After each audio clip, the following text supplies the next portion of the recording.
రెండవ రోజు కడపలో మహానాడు ఘనంగా జరుగుతుంది. ఎన్టీఆర్ కు ఘన నివాళి అర్పించారు. ఈ రోజు మహానాడులో NTR AI video special attraction గా నిలిచింది.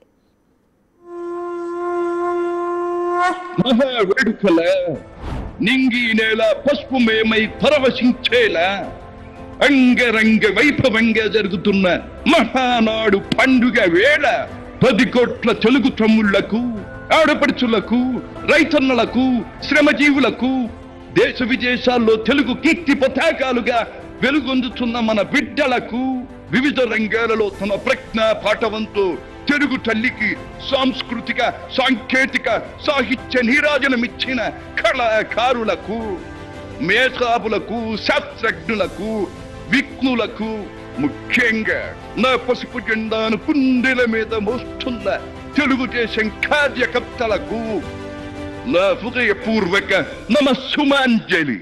సరిగ్గా 43 ఏళ్లయింది నా తెలుగు వారి కోసం, నా తెలుగు జాతి ఆత్మ గౌరవం నిలపడం కోసం తెలుగుదేశం పార్టీ స్థాపించి. నేను స్థాపించాను అనే కన్నా పుట్టింది అనాలేము.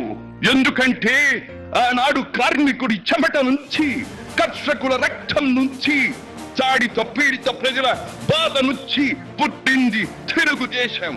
కులమత వర్గాలకు అతీతమైన నవ సమాజానికి సరైన నిర్వచనం చెప్పేందుకే తెలుగుదేశం పుట్టింది. పేదకు కనీస అవసరాలైన పూటకు పక్కెడన్నము, తన దాచుకోవడానికి పక్కా ఇల్లు, గౌరవం నిలుపుకోవడానికి ఒంటి మీద వస్త్రం, వీటితో పాటు రైతన్నల సంక్షేమం, ఆడపడుచుల అభ్యుదయం, బలహీన వర్గాలకు పాలనాధికారం, వీటిని అందించడం కోసం మొదలైన తెలుగుదేశం ప్రస్థానం ఆ తరువాత ఎన్నో మలుపులు తిరిగింది. కొత్త జగతికి, అపూర్వ ప్రగతికి పాటను వేసింది. హైదరాబాద్, సికింద్రాబాద్లకు ట్యాంకు బండతో నేను సాంస్కృతిక వారధి కడితే, ఆ తరువాత సైబరాబాద్ అనే కొత్త నగరాన్ని పుట్టించి తెలుగు నేలకు, ఆధునిక ప్రపంచానికి సాంకేతిక వారధిని కట్టించిన వాడు చంద్రబాబు. లక్షల రూపాయల జీతం గురించి ఏమాడైనా కలగన్నామా? దాన్ని సాధ్యం చేసింది నా తెలుగుదేశం ప్రభుత్వమే అని చెప్పడానికి నాకు గర్వకారణంగా ఉంది. డ్వాక్రా సంఘాలతో నా ఆడపడుచులు సాధించిన ఆర్థిక స్వాతంత్ర్యం చూసి నాకు సంతృప్తిగా ఉంది. గోదావరిని కృష్ణమ్మతో కలిపేది ఎప్పుడో పోలవరం తెలుగు వారికి దేవుడిచ్చిన వరంగా రూపొందే శుభదినం ఎప్పుడో అని ఆనాడు నేను పలవరించాను. పట్టి సీమతో ఒకటి నెరవేరింది. పోలవరం పూర్తితో మరొకటి ఇంకా 2 ఏళ్లలో నెరవేరబోతోంది.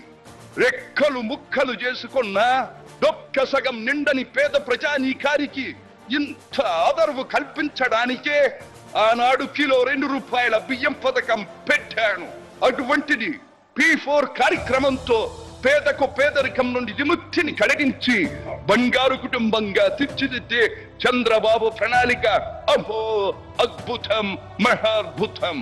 శాతవాహన సామ్రాజ్యానికి ఒకప్పటి రాజధాని నగరంగా బాసిల్లిన అమరావతి పేరిట నేడు నిర్మాణం జరుపుకుంటున్న ఆంధ్రుల రాజధాని నగరం దేవేంద్రుడు సైతం అసూయ పడేలా, మయూరి సైతం అప్పుల పడేలా రూపుదిద్దుకోవాలని మనసారా దీవిస్తున్నాను. క్రమశిక్షణాపూరితమైన అభ్యుదయ సమాజ నిర్మాణ శక్తిగా యువతను మలచడం కోసం ఆనాడు నేను కలను కన్నాను. యువగణానికి ప్రాధాన్యమిచ్చి యువశక్తికి పదును పెట్టి నా కలను నేడు తీరుస్తున్నాడు నా మనవడు లోకేష్. అంతేకాదు, అధికారానికి సరైన నిర్వచనం మానవ సేవ అని ఆనాడు నేను పాటించిన నియమాన్ని నేడు గతంలో ఆచరించి పార్టీ కార్యకర్తకైనా, సాధారణ పౌరుడికైనా అండగా నిలుస్తూ నా వారసత్వానికి వన్నెదిస్తున్నాడు లోకేష్. గగన సీమ నుండి ఇది చూసి అయ్యా రే ఫలా ఫలా మనవడా ఫలా అని మురిసిపోతోంది నా మనస్సు. ఈ దేశం మనది, దేశ సమైక్యతే మా సిద్ధాంతం, మా రాష్ట్రాభివృద్ధే మా దేశాభివృద్ధే మా లక్ష్యం అంటూ ఆనాడు నిత్యం నినదించేవాడిని. ఈనాటి వికసిత భారత్, వికసిత ఆంధ్రప్రదేశ్ గురించి వింటుంటే ఇదే కదా నేను కోరుకున్నది అనిపిస్తోంది.